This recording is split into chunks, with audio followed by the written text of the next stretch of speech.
Welcome to City Center Community Committee for Monday, January 6th. With me is Councillor Gilroy and Kate McMillan, and I'm Sherry Rollins. And I would like to acknowledge that we're on Treaty 1 territory, the home and traditional lands of the Anishinaabe, Innu, and Dakota people. And in the national homeland of the Red River Métis, our drinking water comes from Shoal Lake 40 First Nation in Treaty 3 territory. And I want to wish everyone a Happy New Year. We need a notice of absence for Councillor Orlico. So moved. That was carried unanimously. Move the minutes of the last meeting. Move the minutes of the last minute. Thank you. That was also carried unanimously. Perfect. And we have one delegation with us today. Great. So Erna Buffy is going to be heard with respect to report number 6, and Erna is joining us via Zoom. Erna, if you want to go ahead and turn on your camera and your microphone, you have up to 10 minutes for your presentation. Okay, thank you. Hi everyone and Happy New Year. Hi, Happy New Year. Hello. I think you probably all received the letter I sent on December 5th. It was from Trees Please, EPAW's Climate Reality Project, Manitoba Eco Network and ours. And we were encouraging Winnipeg to apply for Nature Smart funds from the federal government to protect and expand our green spaces and to ensure the city's climate resiliency, along with offsetting the impact of carbon emissions. I'm speaking in support of the motion, agenda number 6. Meeting the 1.5 Celsius target globally by 2030 is unfortunately looking less and less likely. So cities like ours need to act now to protect all the urban and wild spaces we have and expand both green and blue spaces into areas where they're lacking. If we have any hope of coping with escalating extreme weather, whether heat waves, floods, or superstorms. I recently met with the members of the Western Nature Smart Climate Solutions team, and they're anxious to have Winnipeg apply as soon as possible. As you know, even a sum as large as $1.4 billion can disappear very quickly when cities across the country are already applying. It's my belief that Winnipeg should act quickly because we simply can't afford to leave this money on the table. Sadly, we've already lost the Sumka property and likely a large part of its forest. And it currently looks as if we may lose the LeMay forest because the city simply did not make acquiring those properties a priority. In my opinion, we desperately need to change that.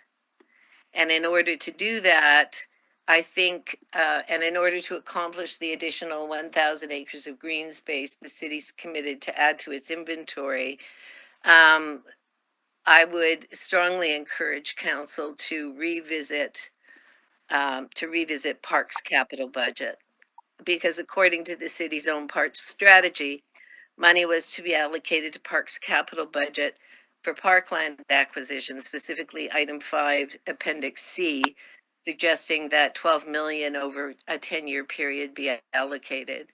It would be great from our point of view to see that money allocated because, as you no doubt know, Nature Smart is a matched fund, funds program, and so giving parks the money it needs to access the fund, I think, is critically important for the future. So that's it for me. If you have any questions about the Nature Smart Climate Fund, I'm happy to answer them because, as I said, we met extensively with the Western team.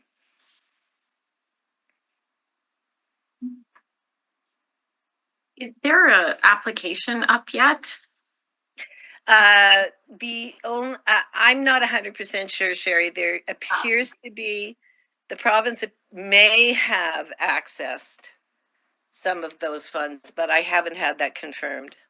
Yeah. There's no, you mean from other jurisdictions? Yes, other jurisdictions have already submitted applications. Okay. I mean, one of the things that we need to do is also determine whether we have, and I think that that's that I was just talking to Parks on Friday, and we didn't talk about this. We talked about other funding mechanisms, but we didn't talk about this because there's a contribution requirement, like you said. There's also like the match funding, and that's why I'm wondering. The match funding is from non-federal sources. It could be, sometimes municipalities are not included, and sometimes we need other source funding. So, well, municipalities are definitely included. It's primarily aimed at municipalities. So that's not an issue at all. And in fact, the fund will meet whatever the city presents, and in some instances, some specific instances, it'll even exceed what the city is able to put forward. And as far as I know, I mean, I spoke with somebody in Parks a while ago, and as far as I know, they have not as yet applied. Yeah, what we are looking, and these are, this is a fund aimed at biodiversity benefits. And so we are co-developing our biodiversity plan, as you know, because you helped shape that motion in the day. And so, there's a few targets. This motion simply says, go out and apply. So I'll be supporting it today. I just, I'm not seeing the application yet. Great. Which, in the, the website's up. It's an environmental friending program, and that's all good. But thanks for joining us today. I don't think we have any questions for you. No, I just want to thank you very much, because I do think that this also will help bring, I'm hoping you're going to be able to speak to it at the Standing Policy Committee as well, because some of these things we'll look at, like trying to find the funding source, where we can look for it. I know that you mentioned maybe using a portion of our land dedication reserve. So you actually had some ideas. Do you want to just highlight some of the ideas you had on funding sources? Yeah, for sure. I mean, one of the things certainly is using what the Land Dedication Reserve Fund was actually geared towards, which was the acquisition of land. I had also suggested at the time that Manitoba Habitat and Heritage look at funds earmarked for the purchase of the LeMay Forest, and using that to go forward to increase the bid to purchase. My understanding is that they may have, but again, I haven't confirmed that. Alternatively, council could consider assigning a portion of the city's gas tax rebate towards the park's capital budget for land acquisition, and that seems pretty obvious, given that we feel it's an appropriate to use a tax on fossil fuels to fund projects aiming at reducing emissions and increasing resiliency. So those were the three areas we thought the city could capitalize on to make the match funds available for parks. And the applications are ongoing over the year, but my concern is that money's going to disappear quickly, because jurisdictions like BC are going to jump on it right away because they're ahead of us. Yeah. Okay, well, thanks very much for your time. My pleasure. And thanks for your editorials in the paper and your advocacy always. My thanks. Thanks. Have a good day. Okay, you too. Bye. So that's our delegations for today. We'll move into reports. Yes. The first report is a land dedication reserve fund for Riverview Community Center for the all-terrain vehicle replacement.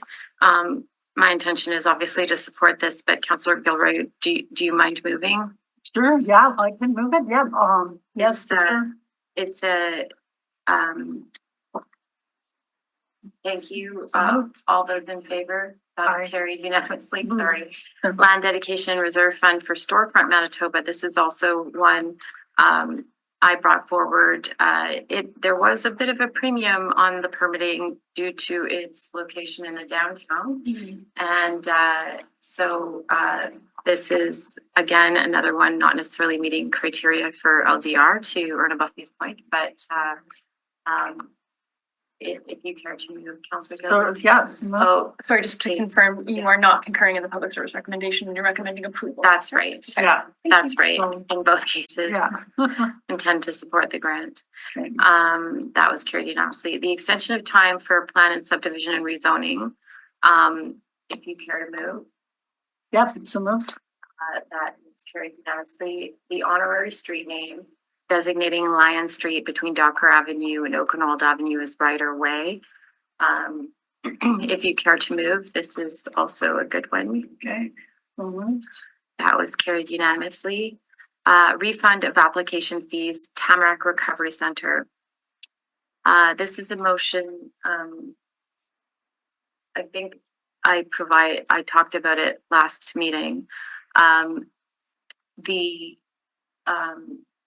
The priority that is recovery centers can't be underlined more. In this case, the Tamarack Recovery Center went through several permitting fees that they couldn't recoup, only to be told that their original plans couldn't be proceeded with. This is a motion that that I'm supportive of. It is not without its we have the ability to refund application fees in a not-for-profit strategy that we have of the city. This one, they had quite a few fees because of they went down a road of development. They are a residential recovery center. They've been around for a long time. They wanted to do some construction and found themselves in a commercial stream after putting through their permits. So they had to actually halt their construction plans, and they had already spent a lot of money, and it was months and months and months and months, 6 months. So in terms of background, that's the motion. It is part of our not-for-profit strategy to, waive fees. That goes to the fee waiver committee. But it's a referral to property and development. Okay, so moved. Okay, all those that was carried unanimously then. Nature Smart Climate Solutions Fund. So moved. That will be carried unanimously, although I will point out, some of the whereases, I think it could be more global. We are doing a biodiversity co-development plan, and I know whereases don't necessarily count, so I'll just speak to it. This could be for a number of things. I know, perhaps people are thinking about acquiring forests. I would like to look at the broader biodiversity plan and funding that plan. But insofar as this is allocating money for the eligibility of the Nature Smart Climate Solutions Fund, let's look at that in budget. That was carried unanimously too, moved by Councillor Gilroy. Now we will break for half an hour. Sorry, you have one more motion, Councillor Gilroy. Did you want to deal with it now? Sure, Or we can deal with it now. Yeah, just suspension of the rules for new business. 10:30? Yeah, Okay, suspension of the rules, so moved by Councillor Gilroy. That was carried unanimously. yeah. And I would just like to move that, I don't have the motion with me. I'm looking at this motion now. That we restore the funding for the community connection space at the Millennium Library. I was really shocked to learn that the funding actually, as of May 31st, there was no more funding for this space. It's become a vital connection space within our downtown neighborhood, and the loss of it, I think there's concerns over safety for staffing with the loss of it. There's concerns over, it meets a high level of need in terms of newcomer support. So we reshifted and shaped what library services is. This has become part of the library service, and we really need to keep this space going. The complex issues that we're having within our downtown is not going away, and the city needs to be diligent at looking at what we can do in order to meet some of the needs that are out there, and this connection space does some of that work. Yeah. I couldn't be more supportive of this motion, Councillor Gilroy. When the community connection space was closed at the Millennium Library, as the local councillor for the area, it had knock-on effects and it all the way down the street. And so it's a bit ironic for me that, budget is going to consider sort of like it always does downtown. And there's been some major moves in budget to delineate, for instance, the downtown's park spaces that connote public safety for residents. But here, if the Millennium Library is closed, like it was during the pandemic, what happens is, Kenlyn Nemart from Clinic just comes to me as the local counselor saying, all of your clients are now migrating to me. And so, I appreciate the tensions with social services.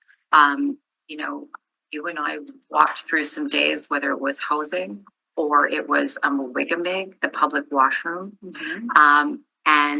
or I believe the community connection space. I think Winnipeggers really understand, like they did Wigamig, the need for the city to engage in the social services. That is the only public washroom we've got in the downtown delivering social services. And that very unique, probably award-winning relationship that we've got with MamaWay in program delivery. Same thing here. Community Connections is larger than perhaps council understands. It has a flurry of community connections and people who come from community to provide services to people. It is generally recognized as a best practice model. And, insofar as it's just holding space for community delivery. And so it's novel. It's not unique in North America. People have traveled to other places to replicate a model that is now a made in Winnipeg model. I get more interest in calls, and I want that to be supported, and maybe we need a bit longer for other partners to come in. But certainly, it's an easy motion for me to support. And it will be talked about in the 2025 budget update process. I believe that it'll be a top topic, given the closure of it that happened in December. So people miss it already. Yeah. All right. So that was moved unanimously. We're going to break for half an hour or 25 minutes and start the public hearing up at 10:30 as planned. Welcome back to City Center, the first meeting of this new year, 2025. We're in the hearings portion of the meeting with Councillor Gilroy, Kate McMillan, and joining us, I'm Sherry Rollins. Joining us at the table is Andrew and Isaiah from Planning, and we will go right into the rezoning for 838 McMillan Avenue. In accordance with the City of Winnipeg Charter and the Development Procedures Bylaw, the process the committee will follow is the applicant will be heard first, followed by those in support of the application. Next, those registered in opposition are heard, followed by those registered for information. Finally, the applicant may return to speak in rebuttal to comments made, however, no new information is permitted. Please note that when your name is called, it is your opportunity to speak, however, you are not obligated to do so. For a more in-depth overview of the public hearing process and other information pertaining to what happens before, during, and after a public hearing, please consult the City Clerk's Department website. Please note that all public hearings are recorded and will be part of the public record. Should you have any questions after the hearings have concluded, please contact the City Clerk's Department. Item number 1 is a rezoning at 838 McMillan Avenue under file DAZ 215 of 2024. In accordance with the City of Winnipeg Charter and the Development Procedures Bylaw, this is a combined hearing and the following item will also be heard at the same time. Namely, item 2, which is a variance at 838 McMillan Avenue under file DAV 220458 of 2024D. Please note that the communications were received in support of and in opposition to the matter, which have been distributed to all members of the committee. The process the committee will follow is the applicant will be heard first, followed by those in support, those registered in opposition, and those registered for information. The applicant may return to speak in rebuttal to comments made, however, no new information is permitted. All participants have been muted and will only be permitted to speak when called upon. Once you have been heard, you can either remain in the Zoom meeting or leave and continue to watch live via the city's YouTube channel. If any participants are currently watching the meeting live on YouTube, please mute your audio player now. And I'll just pass it over to planning for an overview of the application. Okay, yes, so this property is located on the south side of McMillan Avenue in the McMillan neighborhood of the Fort Rouge East Fort Garry ward. This site is 3,965 square feet in area and is currently occupied by a single family home. The site is accessed by a paved back lane and is located within an established neighborhood mature community area under the Complete Communities Direction Strategy 2.0. The property is currently zoned R1S for single family residential small. And the site is also located within an area covered by the Cordon Osborne area plan and is designated as medium density residential under this plan. The applicant is proposing to rezone from an R1S residential single family small district to an RMFS residential multifamily small. The existing on-site building will be demolished and the proposed building is 3 stories in height with a main entrance to the residential units on the front facade. The design of the building includes 4 different cladding materials with composite and wood siding, gray acrylic stucco and aluminum clad on the front facade and a white stucco finish on the side and back. The applicant is proposing 4 parking stalls, which is a 1-to-1 ratio located at the rear of the site fronting the public lane. Of the 4 parking stalls, 1 will be accessible and 1 is designated as guest parking. A bicycle rack is also to be provided on the east side of the site near the rear parking area. The applicant did inform our division of their intention to keep the existing mature trees on the site per recommendations of the arborist report. And the proposed development also requires variances for lot area, side yard setbacks, lot area per dwelling, main entrance requirements, and parking requirements, and that's the associated DAV. The applicant did engage with our division for preliminary discussions prior to making a formal application. The Urban Planning and Design Division recommends approval for the following reasons. The development meets several of the intents and policies outlined in our Winnipeg 2045, Complete Communities 2.0, as well as the Cordon Osborne area plan. And the proposal provides increased residential density with a total of 4 new dwellings, replacing the existing 1 dwelling, which will help minimize the spatial use of land, as well as help the city achieve its residential intensification targets. The development provides the Cordon Osborne area with a range of housing types and increased housing options in a pedestrian-oriented, bikeable, transit-connected, amenity-rich neighborhood. And the proposal does support pedestrian activity while reinforcing the public realm and existing characteristics of McMillan Avenue. That's it for me. Any questions at this juncture? If you could reflect a bit more on the Cordon Osborne area plan vis-a-vis this application. Yeah, so the medium density residential area, as specified in the plan, does say that up to 2 units is permitted.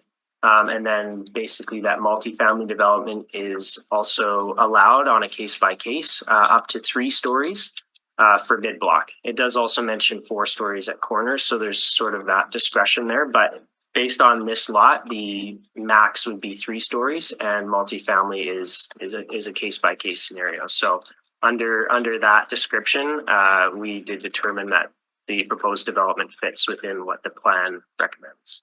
Thank you very much. I see no further questions. We'll move on. We will now hear from Karine DeMaria, representing the applicant, who's joining us via Zoom. Karine, if you want to go ahead and unmute yourself and turn on your video, you have up to 10 minutes for your presentation. Good morning. Good morning. Yes, I am here this morning to present on behalf of John Winthrop for the development on 838 McMillan. So I have a presentation here. Let me share my screen.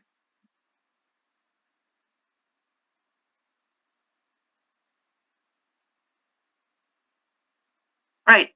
So, like I said, I am presenting for John Winthrop. Unfortunately, he cannot be here this morning.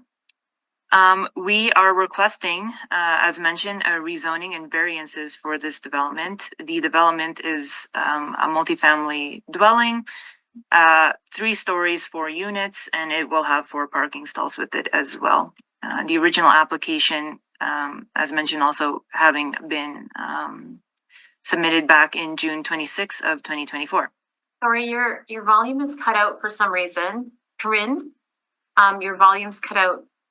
Did you accidentally hit mute, or can you try it again? Just talk.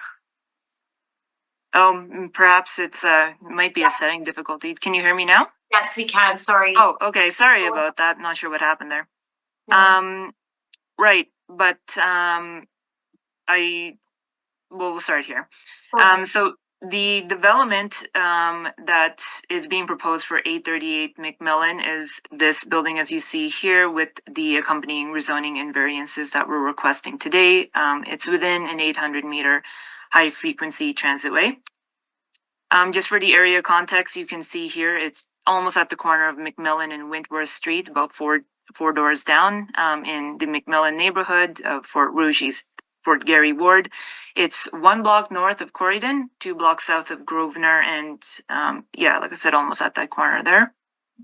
Also, as mentioned, it is inside of an intensification target area in the general context. The sewer district is the Jesse sewer district, which is a combined. Within the mature communities overlay map that's prevalent in this area, to point out, it is outside of both area 1 and 2, as you can see here.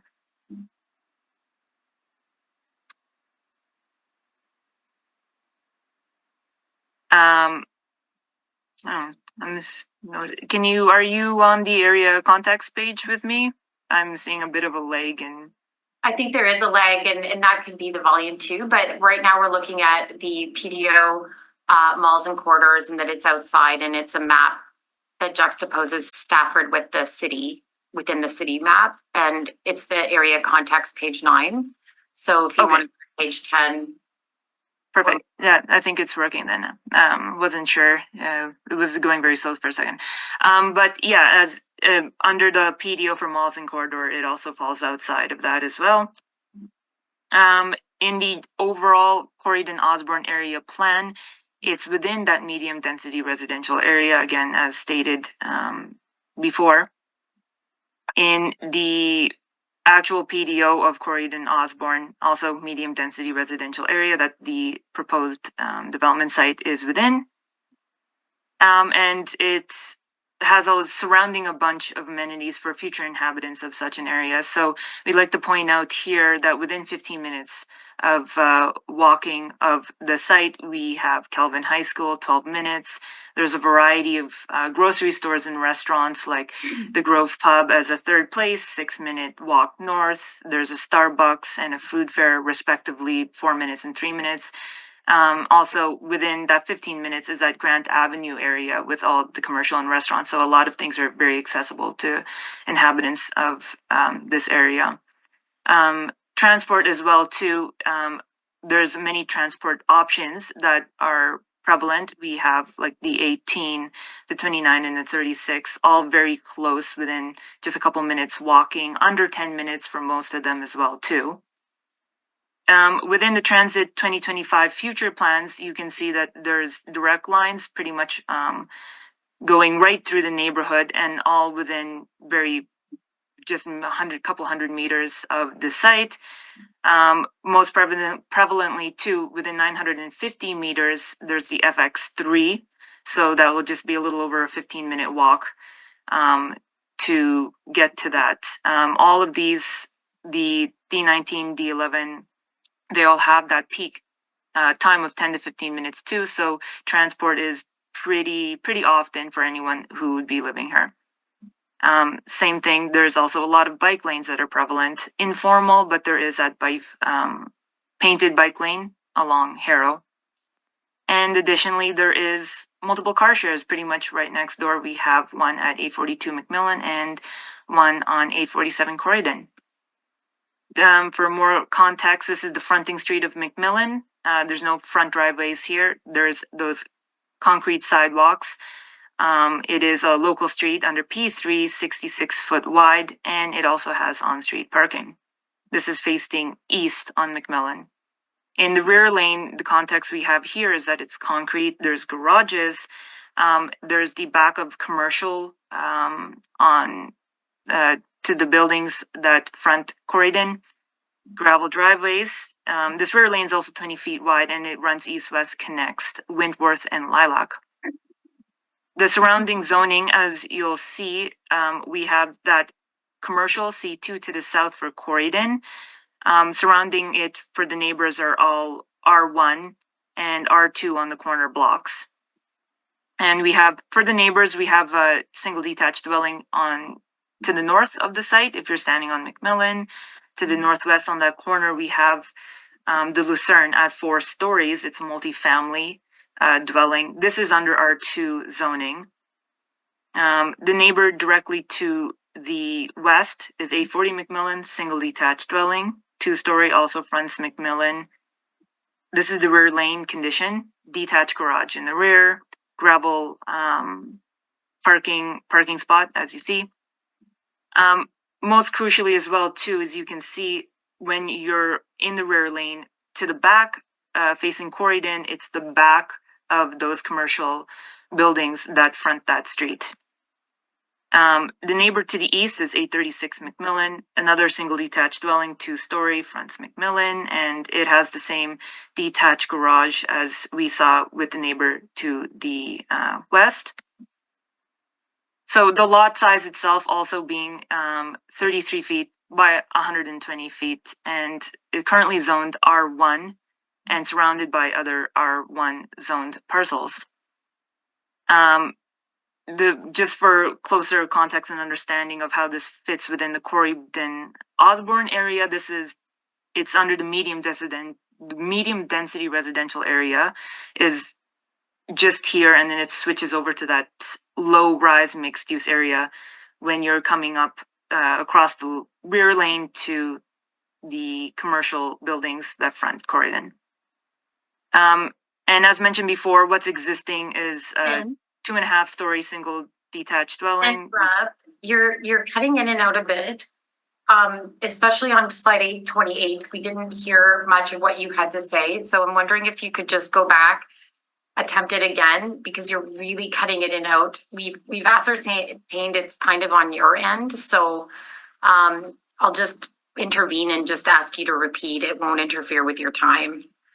Right, sorry about that. I'm not sure what's precisely going on here. My settings seem to be working. I think it just might be a glitch happening today. Yeah, just repeat what you were going to say, and then, it's not been bad. Right. So, like what I mentioned for slide 28 is that this is under the Corydon Osborne area. The secondary plan switches from the medium density residential area. The site is within that, but over the rear lane, that's where we get this change to the low rise mixed use under area A. just to give more context, like what had been mentioned earlier, is what's existing right now is a 2.5-story single detached dwelling. It was made in 1911, has a detached garage, and that has access from the rear public lane. To clarify as well, too, there's that pine tree that you see in the front yard.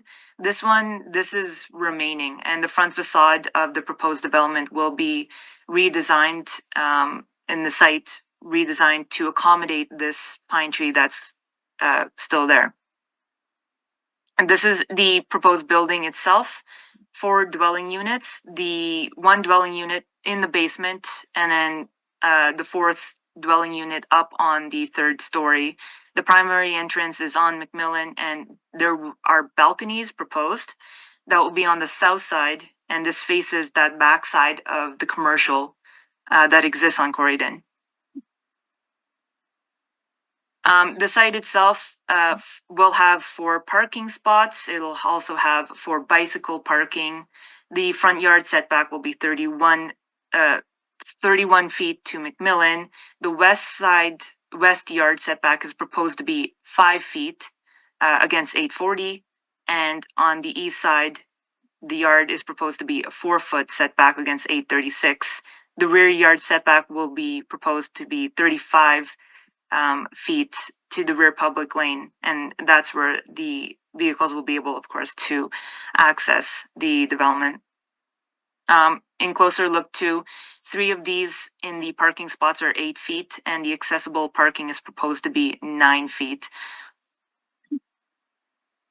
So to restate, we are requesting to rezone this parcel from R1 to RMFS to allow for this development.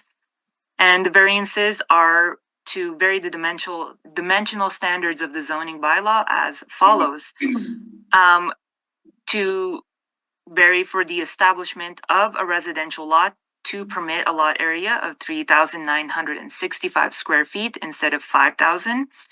And for the construction of this multifamily dwelling to permit a west side yard of 5 feet instead of 6 feet, an east side yard of 4 feet instead of 6 feet, a lot area per dwelling of 990 square feet instead of 1,250 square feet, and a main entrance that faces onto the street of McMillan, not on a portion of the front facade that is closest to the street.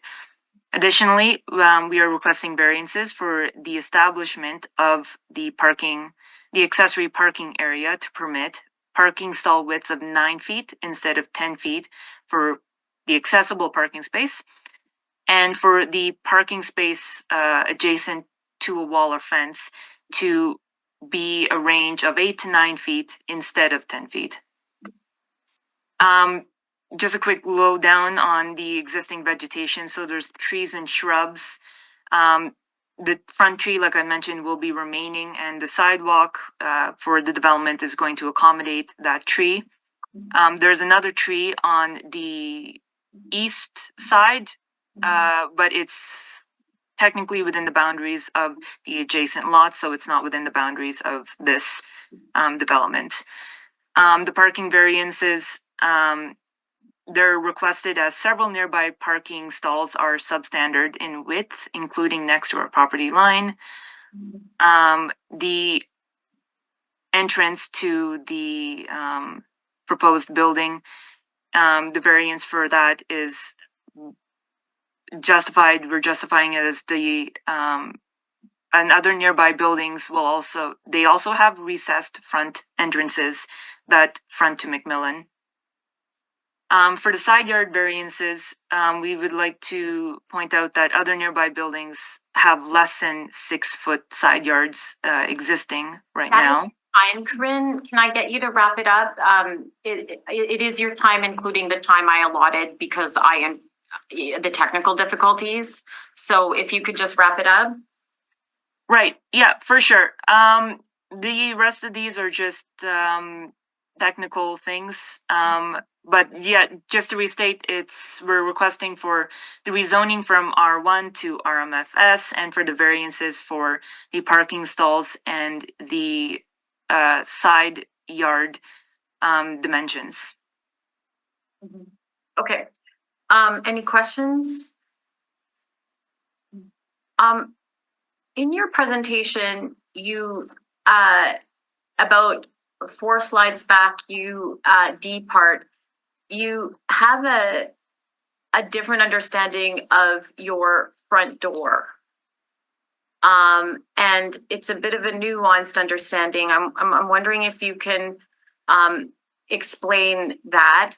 I'm also going to ask you the current height of the house, single family home that's on the lot now, and your proposed 33 feet. Right. So for the facade, currently Your door. You're making maybe 2 slides. Maybe it's slide 35. You're talking about still back. That slide, D part, 2D. A main entrance facing a street, not on a portion of the facade closest to the street. What are you saying there? So they're wanting, so the proposed development is to have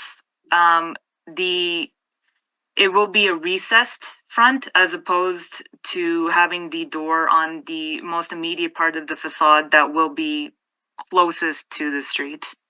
You're talking about like the difference between a porch versus a door, like a stairway and then a door? And in that way, you're saying it's recessed? It's just that one portion of the facade will be pushed back a little bit further than, so it's kind of it's kind of like that. One portion, pushed forward. Sorry, I just didn't understand what that point was, because it's still facing the street. It's just on the portion of the facade not closest to the street. I get it now. Okay. And then in terms of the height, I mean, you're not asking for a height variance here. It's right. Yes. It's because it will be as 3 stories technically. And the surrounding context is all standardized 2-story residential buildings. You know the current height of the current home as it exists now? It is proposed to be 30. The current existing one. It is. I just know that is 2.5 stories tall. And that what we're proposing is 3 stories at 33 feet. Yes. Okay. Public service will get that question. All right, that's all the questions I have. Thanks very much for your time today, and you'll stay on the line? Yes, yeah. Okay. Thank you. And if you're having technical difficulties hearing us, inform Kate via email. But it sounds like you're okay. It was just a lag on your end. Yeah. We'll move on. Yes. Okay. We have no one else registered to speak in support. Is there anyone whose name hasn't been called who wishes to speak to the committee in support of this application? Seeing none. I have no one registered to speak in opposition, though we did receive a written submission in opposition. Is there anyone here who wishes to speak in opposition to this application? Seeing none. Did you want to speak today? I do have 2 people registered for information. Oh, okay. Yeah. Brent Babisky and Charlotte Garlicki. Did you wish to speak? Yeah. And Brand, we're husband and wife. Sure. If you wish to speak to the committee, you just have to come up to the end of the table there. Yeah, come join us at the table. You're both welcome to join us. You have 10 minutes to speak and for information, and you're welcome here. Is this your first time at committee? Yes, it is. Excellent. Well, here we are.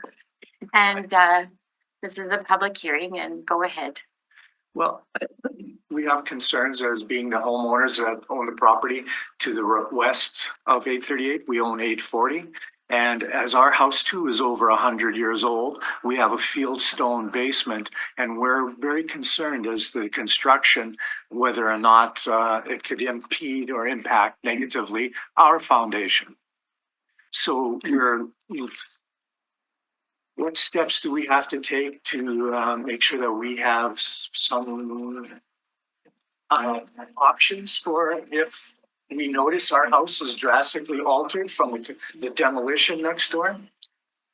There is no fence like separating us, so we're just concerned about damage to the house. You know, how long this process is gonna take. You know, are they gonna fill in the land? Like, concerned about like water and. Well, the disruption to the ground around us with, Yeah, if, you know, it's the bottom of the Agassiz Sea, it's fine silty soil. The soil heaves, it's very soft. We have great concern over our foundation being impacted negatively by this construction. Are there any options for us as a some safety net or something? Or is it a wait and see for what construction brings? So in terms of procedure at public hearings, typically you present for 10 minutes. You know, I can have a dialogue with you as a local counselor after this, but it's a public hearing, so there are some formalities that I'll just inform you of. So you have 10 minutes. It's not structured as a conversation, it's structured as a presentation. And this part of it won't eat into your time, just like the technical pieces won't. So what I would encourage you to do is I'd encourage you to, you know, talk for as long as you want on your concerns, list them all for the hearing body, which is today Councillor Gilroy and I, and then you know, sometimes during the course of the hearing, those questions are answered by the public service. Other times I might then, what you might want to do is just, you know, I'll call you following the hearing as your local counselor and talk about the development process, depending on, you know, what the nature of the concerns or questions are and whether or not they'll be answered in the hearing per se. You know, currently it sounds like you have considerations in construction concerns, but I'll let you go on because you still have 8 minutes with committee. Wow. but I don't think we're gonna get any answers. No answers I can see coming our way today before, other than when will construction start? Yeah, And how long will it take for the demolition? So much as the construction of the house doesn't concern us, it's the demolition and what that could involve. So, because it's gonna affect us majorly, because we have to live next door, right? so when will it start? When will it end? And I guess it's incumbent on us to get a engineer's report on our basement before and after. Yeah, we'll find out later, I guess. Yeah. So when does its demolition potentially start? How long will that Do you go? have any answers for that, or? So again, the structure of the committee is. Yeah, it's for a such- so- presentation, not a dialogue. Yeah, it's a presentation, and so it's valid, you know, and it's not unlike things that we haven't heard. The clerks would have provided you a letter that would have outlined what the hearing process was. In terms of questions and answers, this isn't the time for that because it's a public hearing. Again, as your counselor, if I can talk to you about that. Councillor Gilroy has an intervention too that perhaps will be more helpful than mine.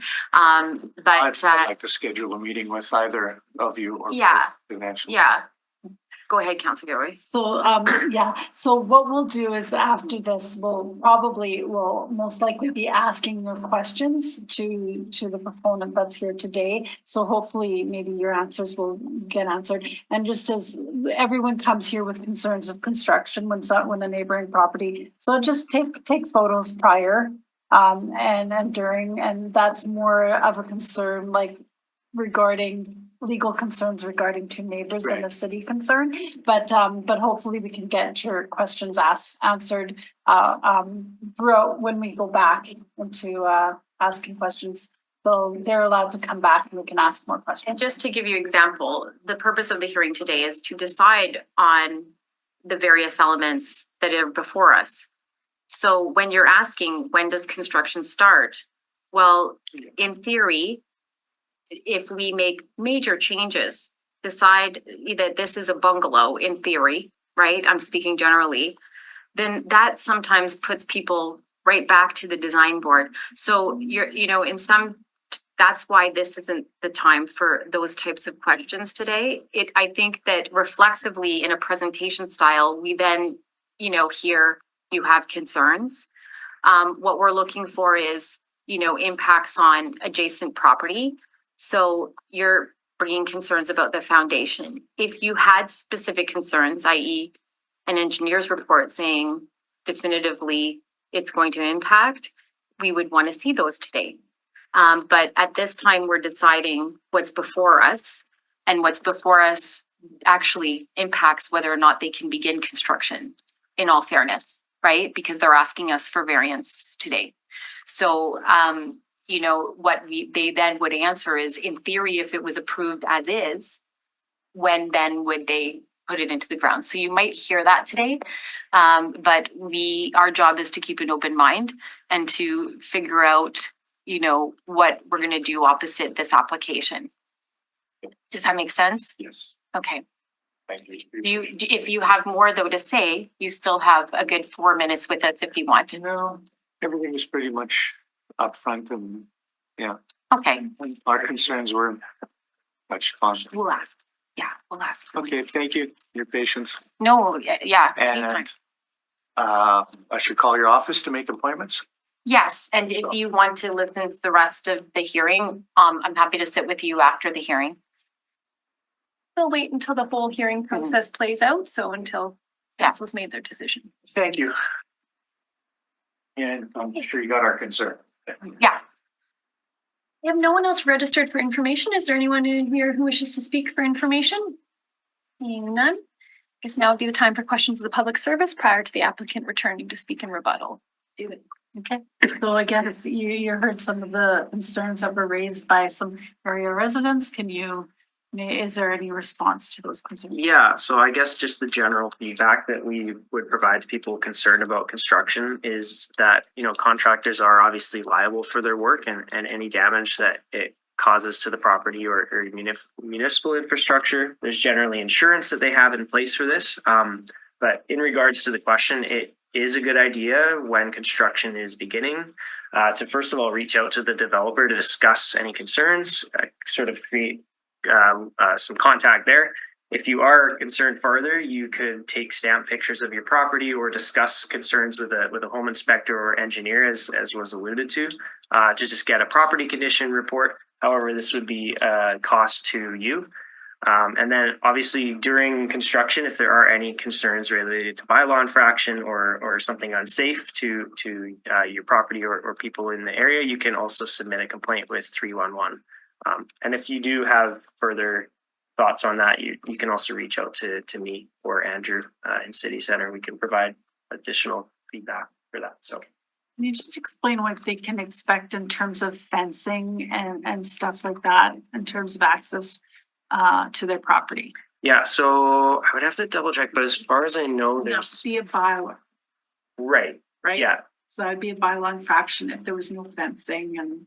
Yes, and regarding the setbacks, from what I understand as well, on that side, it's a 5 foot, which is I'm pretty sure that I would have to confirm a bigger setback than what's there currently. So there would actually be additional space. But yeah, as far as the fencing and stuff, that's related to the bylaw. Yeah. And they can talk to their local councillor about that. Okay.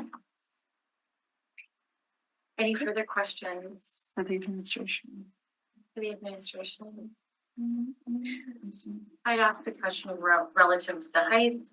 I also inquired about the facade and why the delineation, and so I was just wondering if you could comment on that. Yeah, so that's a funny variance, but basically there is a policy in the area plan that says the front entrance should generally be located on the side of the building, front of the street closest to the street. So because there's that 2 foot setback on the part of the building with the door, that automatically triggers the variance, just because there's that other section of the building that's 2 feet closer to the street. So it's really a small design variance in that case, but it's basically just because that facade is set 2 feet back from the other section, and that's why there's that variance. Of porches, because if you look down the street, Mhm.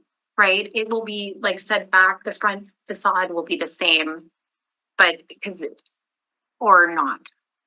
There's various porches. There's also kind of a zero clearance depending on where you are in McMillan, relative to the sidewalk. Mhm. If you're, for instance, in the multifamily large that are in the corners, Yeah. depending on where you are. Mhm. Well, I mean, porches generally, I would think would be treated as a The door. projection, so that Oh. if the door was on, if there was no adjustment to the front of the building, then if the door was just at the front, but there was a porch, then that wouldn't trigger a variance. But in this case, because there's a small section of the building that's 2 feet in front of where the door is, that's basically why. So it's basically just a design guideline variance. Curious little. It's a small one. Variance here. And then in regards to the height, I did do just, I mean, it's approximate heights, but just on Yeah. pictometry, I did a couple estimates of the houses around and got about 28 feet. Yeah, This is the 2.5. yeah. So it's about 5 feet Difference. larger than what's there. Yeah. Depending, because church is different. Yes, where you depending are. on the house, there's Yeah. going to be obviously a bit of. And Mr. Ross, you look like you have an intervention here. Well, I just wanted to provide some context on with the front door on the part of the front facade closest to the street. The reason that was originally put into the PDO is because there were some times in the past where applicants had submitted basically a building that had no visible door. It was all building bulk, and they had a door, like a walkway under the building leading far back toward to a door, and there was no presence like front entrance presence on the building visible from the street. So that's why that was put in there. In I think 2014 or whenever the PDO came out. They specified that the door should be close to the street. In this case, it's only 2 feet. So, but that's just background as to where that came from. So the background is really based on, like a couple An of unusual examples. kind of design, but we did see it a couple of times where the door was under the building in a walkway very, very far back, so you couldn't even see a front entrance to the building. Okay. That is something we've never discussed. And it's, Yeah, I believe that's for specifically the Cornwallis Farm Plan, as opposed to like, so you wouldn't see that necessarily in other places. yeah, okay. Bit of a tangent, have no idea what Corinne is gonna say in rebuttal to that. I don't know if there's anything to say, but it's not ours to design, so if there's no further questions, we'll move it back to. Okay, Corinne, you now have an opportunity for rebuttal. You have up to 10 minutes to speak to any information that has previously been presented. However, no new information is permitted. You want to go ahead and unmute yourself? You can begin. Yes, thank you. As of right now, I do not have any rebuttals to anything said prior. Thank you. Can I ask a question then? Yes, you Okay, in terms of timelines, people were here asking questions regarding the timelines. What is your timelines for this project? Yes, right. As of right now, I do not have any information suggesting any set timelines for this. So, yeah, I'm sorry for those who were requesting it in the room today, but that it has not been set yet.